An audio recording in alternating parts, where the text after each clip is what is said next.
तीन पिढ्यांची अखंड परंपरा एरंडवाडीत आखाड घागरी उत्सव 2026 भक्तिमय वातावरणात संपन्न. रामकुंड ते एरंडवाडी भव्य मिरवणूक. आखाड घागरी उत्सवात हजारो भाविकांचा उत्स्फूर्त सहभाग.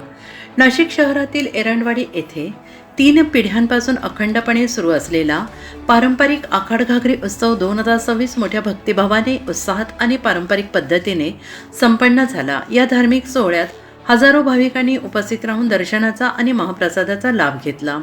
या उत्सवाची परंपरा सोपान नानाजी धुमाळ यांनी सुरू केली. त्यानंतर त्यांच्या सुपुत्रांनी वयाच्या अवघ्या 13व्या वर्षापासून ही धार्मिक परंपरा जपली. त्यांच्या निधनानंतर गुरुवर्य मनोज धुमाळ यांनी ही परंपरा अखंडपणे पुढे चालवत श्रद्धा आणि संस्कृतीचा वारसा जतन केला आहे. या उत्सवानिमित्त रामकुंड ते एरंडवाडी अशी भव्य मिरवणूक काढण्यात आली. पारंपरिक वाद्यांचा निनाद, जयघोष आणि भक्तिमय वातावरणात मिरवणूक मार्गस्थ झाली. मार्गावर भाविकांनी मिरवणुकीचे उत्स्फूर्त स्वागत केले. यावेळी देवीची आकर्षक वेशभूषा पंकज सुरंजे यांनी साकारली. मिरवणुकीनंतर विधिवत पूजा अर्चा करण्यात आली. यानंतर उपस्थित भाविकांसाठी महाप्रसाद आणि अन्नदानाचे आयोजन करण्यात आले.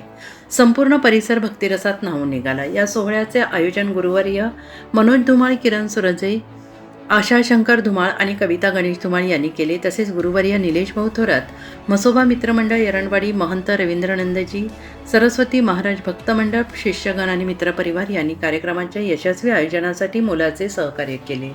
3 पिढ्यांपासून सुरू असलेल्या या धार्मिक परंपरेने श्रद्धा, संस्कृती, सामाजिक ऐक्य आणि वारसा जपण्याचा प्रेरणादायी संदेश दिला.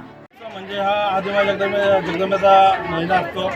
त्यामुळे देवीला घागरी भरून अभिषेक केला जातो आणि त्यात देवीचं सत्पन्न उतरलं जातं. त्यामुळे आकापाणी केलं जातं आणि याच्याने ज्या कळशावर येतात त्यांच्या घरी सुख संपन्नाला लागतात, मुलाबाळा शांतायला लागतात. त्यामुळे आकार पाण्यात काढले जातात.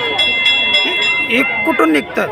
त्या रामकुंड इथून निघतात आणि एरंडवाडी पंचवटी फाड इथे समाप्त होतात त्या स्थानावर. ते मोठं मंदिर स्थान आहे. शिष्य मनोज धुमाळाचं स्थान आहे. त्या स्थानातील त्या गौरी देवीतून सांगतात.